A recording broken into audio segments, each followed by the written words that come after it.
Sudah waktunya berseru. Dan janganlah kita mencobai Tuhan, seperti yang dilakukan oleh beberapa orang dari mereka, sehingga mereka mati dipagut ular. Dan janganlah bersungut-sungut, seperti yang dilakukan oleh beberapa orang dari mereka, sehingga mereka dibinasakan oleh malaikat maut. Semuanya ini telah menimpa mereka, sebagai contoh dan dituliskan, untuk menjadi peringatan bagi kita. 1 Korintus pasal 10 ayat 9-11. Tuhan menanggapi hal yang sama terhadap generasi yang penuh dosa saat ini seperti yang Ia lakukan dengan bangsa Israel di masa lalu. Petrus memperingatkan kita dalam 2 Petrus 2:6.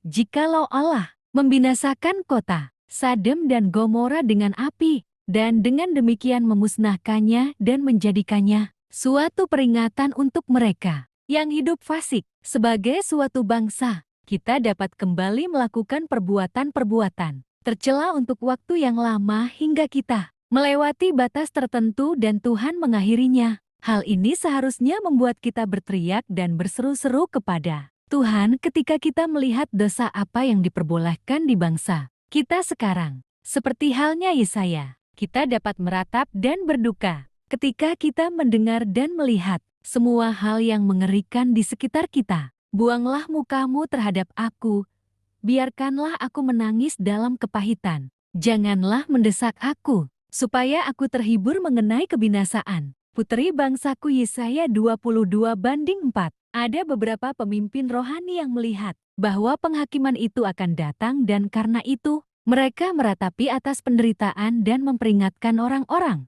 Seharusnya kita berseru kepada Tuhan, karena sedikit kepala pemerintahan yang mengakui adanya Tuhan yang hidup dengan perintahnya, yang kudus. Seharusnya kita berseru kepada Tuhan karena Belanda mengizinkan aborsi terhadap ribuan bayi. Seharusnya kita berseru kepada Tuhan karena banyak anak muda yang terinfeksi dengan segala macam penyakit disebabkan seks bebas dan diizinkan untuk membeli obat-obat terlarang untuk menghancurkan diri mereka sendiri. Di manakah anak-anak Tuhan yang hatinya remuk ketika melihat dosa dalam gereja dan bangsa kita? Di manakah para nabi yang menangis untuk mengingatkan manusia? Namun bertahun-tahun yang lalu, saya bernubuat bahwa Belanda akan menjadi mercusuar yang menyinari Eropa dan seluruh dunia. Dan saya masih mempercayai hal ini karena Tuhan itu Maha Pengampun dan Penyayang. Ia itu penuh dengan kebaikan dan Ia suka untuk mengampuni. Di mana dosa bertambah maka bertambah-tambah pula anugerah-Nya.